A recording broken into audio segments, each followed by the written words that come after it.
because we didn't try it the Republicans' way and we didn't try it the Democrats' way.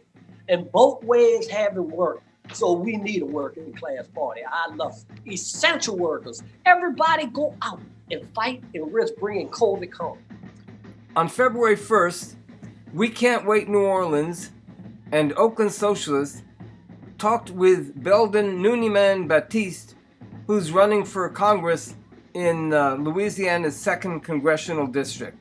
That seat became vacant when the current Congressman Cedric Richmond was appointed to a post in the Biden administration. My name is Belden Nuniman Batiste. I'm running for the U.S. Congress Congressional District, District 2 in Louisiana for Congressman. But I'm going there to represent all people because when you're a congressman, you get to vote on world issues. And I'm going to try to do it my best for all people. I've been 20, 30 years, boots on the ground, working for my community, working with the homeless, working with the children, working with the seniors, and just doing it. When I look at the Ninth Ward and the Third Ward, I'm at the Ninth Ward in New Orleans East, it looked like a third world country. Billions and trillions of dollars came here for Katrina under Mr. Cedric Richmond watch. And look what we got in the Ninth Ward and the New Orleans East. Also, I'm concerned about the people at Garden Plaza. They've been crying out for help. They built them on a toxic dump site. These people are suffering and they're crying to the mayor and everybody. And the mayor made a pledge to them. She told them, look, I'm going to get y'all affordable housing and everything. They haven't got nothing from the mayor. They haven't heard from Cedric Richmond, St. John, St. James. I put all three of them in the same category because all of them is Cancer Alley. So I see people in my district suffering. I want to do a livable wage. I want to do a livable saved wage. And I want to make sure everybody have equal rights, equal pay, equal work, and we don't discriminate against nobody, whether you're LGBTQ, whether you're transgender. I want to hold all public officials accountable. That's why I'm not taking the money, because I don't want nobody no favors. In the 2nd Congressional District, we must hold them accountable. We must hold Joe Biden and Kamala accountable. Because what I'm afraid of, and maybe it's just me, I'm glad Trump gone, but Joe Biden and Kamala, I think, going to fail us in 6 months. I really do think they're going to fail us in 6 months because some of Joe Biden policies I'm looking at now, he's changing and going back up on his word. Now with the Hard Rock, I want to hold the mayor accountable. And I'm going to tell you why. The mayor took $70,000 from the Hard Rock Hotel. The city council, each city council member, all of them took $35,000 from the Hard Rock Hotel. And when the guy blew the whistle, they deported that guy. So I'm against deportation. I'm against that. I want to bring that guy back home because when I saw his family in front City Hall, his daughters was crying. And what they do to the immigrants, they deserve equal rights. See, we got to get rid of ICE. We got to get rid of ICE. I'm against deportation. I'm against building a wall. I'm against all that. I'm for the rights of people, young people, old people, no matter. I'm on the side of the working class, the unemployed, the disenfranchised, the homeless people, and people that go to work every day but can't make ends meet. Now the chemical plants, I want to put a moratorium on all chemical plants. And I know I want to make sure they can't build no more because we got people working on the chemical plants, but it's not safe for them. So I want to bring a safe precautions because when you try to ban all the chemical plants, people gonna lose their jobs. So I want to put a moratorium on it, right? Then I want to hold the chemical plants accountable. And then I want them to, the people that's suffering in Cancer Alley or people all throughout the Louisiana that's suffering, hold the chemical plants accountable and make them give the people reparations now. because it's not right. People are dying. I've been to St. John. I've been to St. James. Little kids are dying. Seniors are dying. Garden Plaza, only 50 families left. So I won't take money from no big for Earl, no big for profit company, nothing that harm our land, nothing that harm our people. I have a couple questions here. At this time, we can't wait. So one of our demands has been housing vouchers upon demand and enough to provide stable housing. But where do you stand on this issue of a national lockdown and the issue of providing the assistance so people can ride out the lockdown? Well, where I stand, I think a lockdown need to be called, but when you call that lockdown, making sure the assistance is there.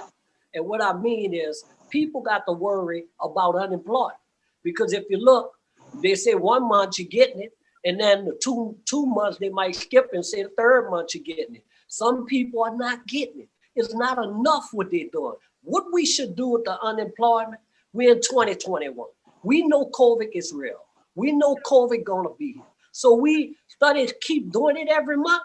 Let's extend unemployment till the end of December. At the end of December, we decide if we're gonna extend it in 2022, which I know we will, because COVID gonna be here for a long time. Now, the $600, I don't think is enough. You know, I got friends, they get that. Okay. Some of them get that, but it's not enough. And this COVID relief bill is not enough they're doing. They're not doing enough. Listen, doctors, workers, essential workers, everybody go out and fight and risk bringing COVID home. Canada give their citizens $2,000 a month, right? So in the city, in the state of the United States, we should be doing the same thing. These stimulus packages they keep getting, people is trying to survive off of that little stimulus package, but let's be real. They can send you $1,400. The water, the lights, your house note, your medicine, whatever, clothes and all that, take that $1,400. So we got to do a better job. On the food stamps, everybody through COVID should be getting food stamps, because we got a lot of people struggling. I meet people every day. I bring food to their house. I go hustle food for them. So people are struggling. And Joe Biden and Kamala Harris, listen, I'm glad Trump gone, but Joe Biden and Kamala Harris haven't impressed me with this COVID. Because when he ran, he said a lot of good stuff, and he haven't acted on it. So people are suffering. And with the homeless situation, why he haven't addressed homeless? Why he haven't stood up to HUD? HUD sit on all that money. You go on a waiting list. You know this, Mike, because you've been fighting this a long time. You go on a Section 8 waiting list. People have been waiting 20 years on a Section 8 list. We must do better. We must hold them accountable. And that's how I'm going to do. Hold them accountable, call them out, use my congressional power, and we going to fight to the end. Some people wanted to endorse me, but I can't take the endorsement because they're part of the problem. And if I take the endorsement, that's like I'm endorsing what you doing. So I told them they can take the endorsement and they can have it, because your endorsement ain't really nothing. It's up to the people. It's the power of the people. If they vote you in, you can get every reverend, every pastor, every big name person. But if the people say they're tired, it's up to the people, and the people got the power. And you mentioned that if necessary, you would be in the street with the people. Oh, and that yes. Part of your political approach is to mobilize. If y'all protesting in New Orleans. All right. Yeah. Could you expound upon that a little bit? Well, let me tell you, I come from the people. I come being an activist from the people. So whether it's New Orleans, they're standing up to the city council, I will be there fighting with them. If they're in DC, I will be fighting with them. So I will be right there fighting with the people. And if the people go to jail, you know how they arrest them on protesters? Well, Congressman Noonan Man going to jail.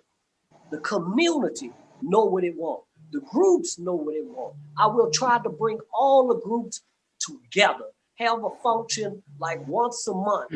No matter what is your group, we all come together because all the groups in the city of New Orleans, they don't come together. But imagine the Right. power if you take all the groups that say they're fighting for justice, they're fighting for freedom, they're fighting for education, they're fighting for jobs, they're fighting to end gun violence, they're fighting for homeless, come together. That means we got the power. That means we can shut the city of New Orleans down, do a strike, a 2-week, 3-week, a month strike, and hurt them in their pockets, make sure they can't move nowhere. And that's what I want to talk to all the heads of the groups about. Coming together every month, meeting with me. And if we don't see change, we got to take action.